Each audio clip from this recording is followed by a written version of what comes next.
Hi good morning everyone, welcome back to my channel Meenu's life.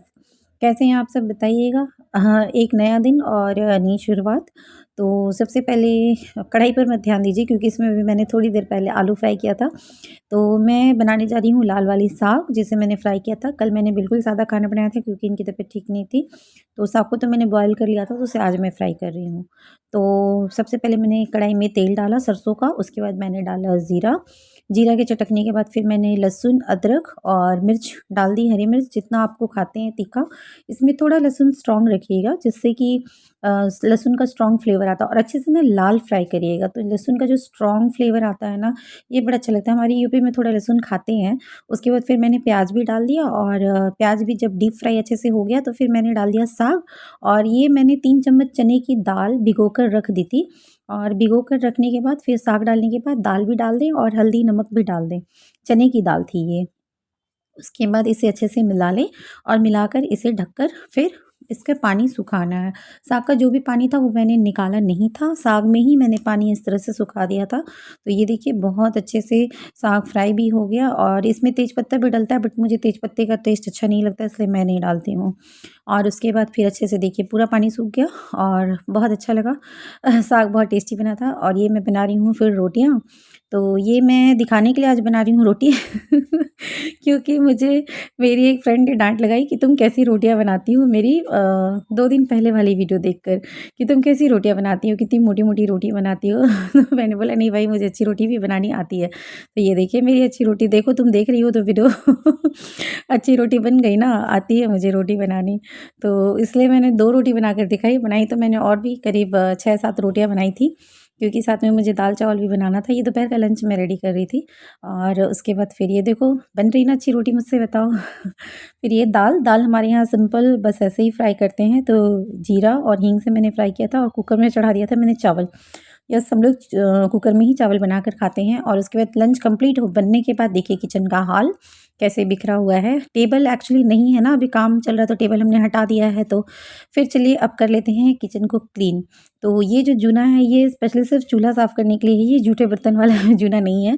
तो ये चूल्हा साफ़ करने के लिए मैं रखती हूँ। और जो लिक्विड मैंने दिखाया ना, वो लिक्विड मैं बनाकर रखती हूँ बस इसलिए, इसे साफ़ करने के लिए चूल्हा को और टाइल्स वगैरह को। तो बिल्कुल तेल वगैरह बिल्कुल निकल जाता है, चिकनाहट बिल्कुल नहीं रहती है, बहुत अच्छे से क्लीन हो जाता है। और मेरे लुक को भी बिल्कुल इग्नोर करिएगा, क्योंकि मुझे सुबह जल्दी-जल्दी सारा काम करना होता है, तो बस मैं वही कर रही थी। और ये देखिए मैं सेट कर रही थी कैमरा। और फिर जो तेल के छींटे टाइल्स पे पड़े रहते हैं वो भी मैं पोंछ लेती हूँ, डेली ही पोंछ लेती हूँ।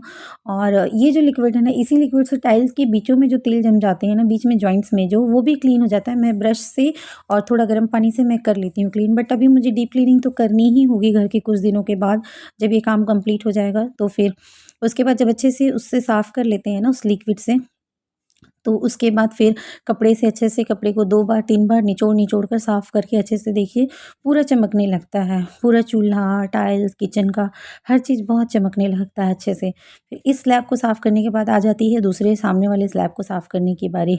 यहाँ देखिए मैं देख रही थी कहीं मेरा नेल्स तो नहीं टूट गया बस वही देख रही थी। तो मैं इस जग को भी रोज़ साफ़ कर लेती हूँ जिससे ये चमकता हुआ रहता है। जग नहीं, इसे केटल बोलते हैं ना, हाँ केटल। तो यही लिक्विड मैं थोड़ा-सा लेती हूँ कपड़े में और उससे रगड़ के साफ़ करती हूँ, फिर सूखे डस्टर से फिर साफ़ कर देती हूँ, तो ये चमकता हुआ ही रहता है। और उसके बाद माइक्रोवेव वगैरह भी पोंछ लेती हूँ, इस साइड का भी स्लैब पूरा पोंछ लेती हूँ, पोंछ कर पूरा साफ़ कर देती हूँ। ये पास्ता सीज़निंग और पिज़्ज़ा सीज़निंग जो, बस टेबल अभी नहीं है तो बहुत सारी चीज़ें किचन में ही एडजस्ट करनी पड़ रही हैं, किचन थोड़ा छोटा है, तो यही है, दिक्कत हो रही है थोड़ी, तो बस यही है।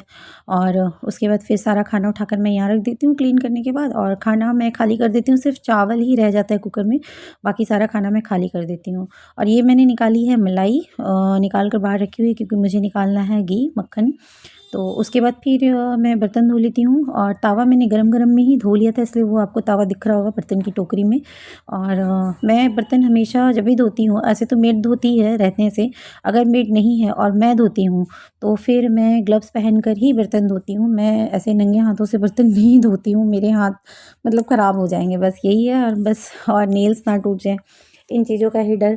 उसके बाद देखिए पूरा हो जाता है क्लीन। फिर मैं नहा कर नाश्ता करके घर भी पूरा साफ़, किचन भी पूरा साफ़। और ये देखिए कढ़ाई शुरू में कैसी दिख रही थी, फिर मैंने धो दिया तो फिर कैसे साफ़ हो गई। और पूरा मैं दिखा रही हूँ कि किस तरह से मैंने डीप क्लीन कर दिया किचन को अच्छे से। और करने के बाद फिर हो गया।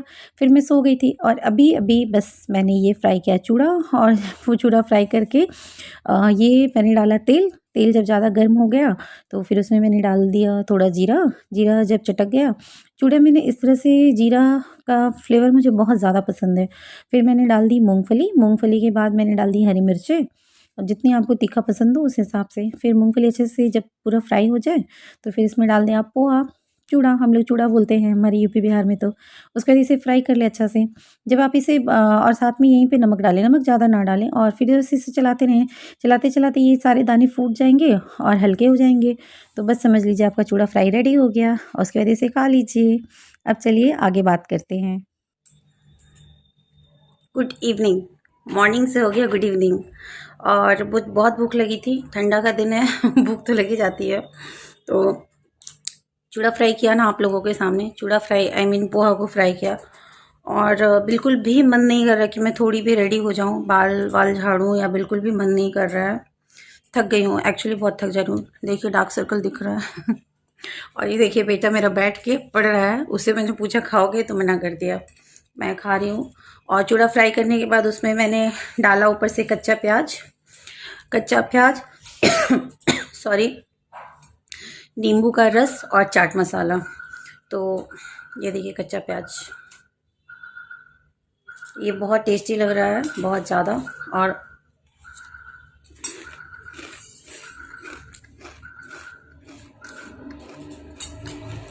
किस तरह से किचन में रोज़ क्लीन करती हूँ आप लोगों ने देखा।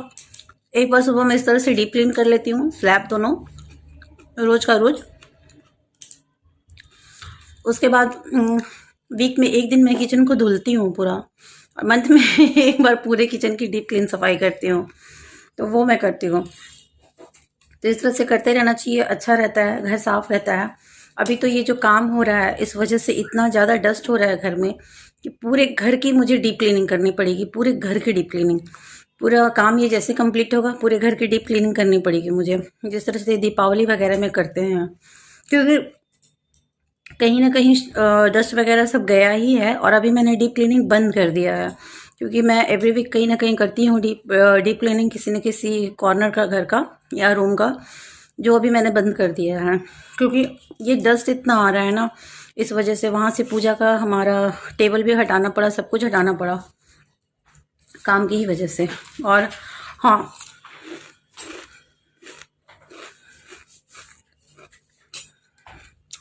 थंबनेल में आप लोगों ने देखा ना, लिखा है मैंने कि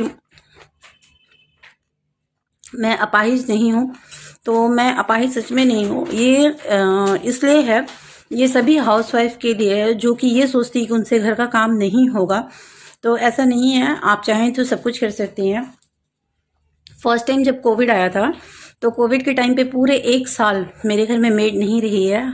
उस टाइम पे तो कंप्लीट लॉकडाउन था, सबका आना जाना, बाहर निकलना बंद था।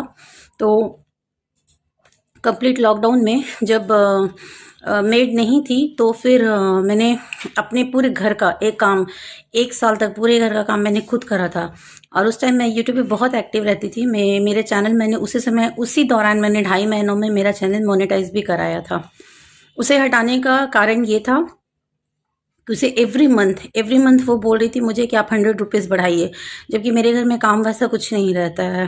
और बर्तन बहुत थोड़े थोड़े निकलते हैं और मैं धुलती जाती हूँ, मेरा आदत है। मैं बर्तन धुलती ही रहती हूँ हमेशा, मेरी आदत ही ऐसी है। और दूसरा है कि उसके नखरे बहुत थे।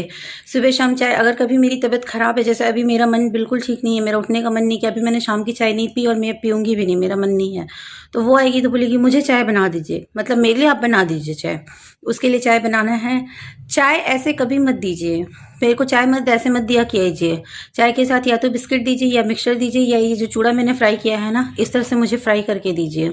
इस तरह से। या फिर मुढ़ी, मुढ़ी जो बोलते हैं ना, मुढ़ी को क्या बोलते हैं बाबू इंग्लिश में? Puffed rice. पफ्ड राइस, जिसे मुढ़ी हमारे यहाँ पे झारखंड, बंगाल ये सब में पफ मुढ़ी बोलते हैं। तो पफ्ड राइस, उसे फ्राई करके या माइक्रोवेव में गर्म करके कुरकुरा करके दीजिए, ये सब कुछ दीजिए। ये लोग पफ्ड राइस बहुत खाते हैं, ठीक है। तो ये था इन लोगों का।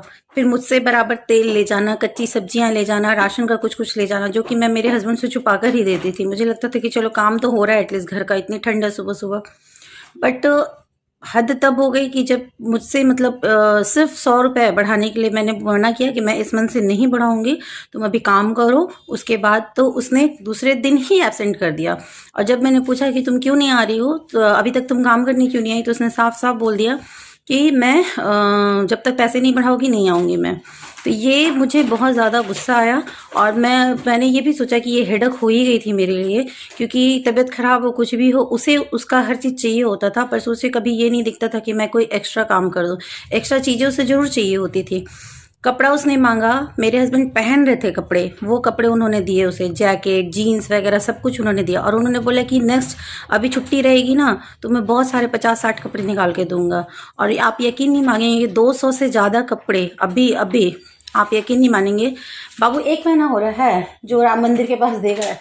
200 से ज़्यादा कपड़े राम मंदिर के पास 1 महीना हो रहा है, ये दोनों बाप बेटे देकर आए हैं। 200 से ज़्यादा कपड़े, सोच लीजिए। तो मेरे घर में कपड़े कितने निकलते हैं, बहुत निकलते हैं, लेकिन उसके बावजूद इन लोगों में शर्म नहीं। तो फिर इसलिए मैंने बोला कि ठीक है तुम काम छोड़ दो, मैं तो पैसे नहीं बढ़ाऊंगी। और फिर जब मैं झाड़ू लगा रही थी और मेरे हस्बैंड देखे तो बोलते कि नहीं बुला लो, 100 रुपये की ही बात है ना। मैंने बोला नहीं, मैं किसी और को पैसे बढ़ा के मैं रख लूँगी, पर इसे मैं नहीं बुलाने वाली। ये मेरे लिए हेडक हो गई है। काम छोड़ेगी, मेरे हाथ पर थोड़ी लेके चल जाएगी, मैं अपाहिज थोड़ी हो जाऊँगी। मैं काम कर लूँगी घर का। और वैसे भी मैं कुछ दिन और खुद काम करके देखना चाहती हूँ, अगर मैं कर सकूँगी तो मैं कंटिन्यू करती रहूँगी काम, वरना फिर मैं दूसरी मेड रख लूँगी। तो चलिए तो कौन कौन मेरी इस बात से सहमत है मुझे बताइएगा। और वीडियो अच्छी लगी तो लाइक कीजिएगा और चैनल को सब्सक्राइब कीजिएगा।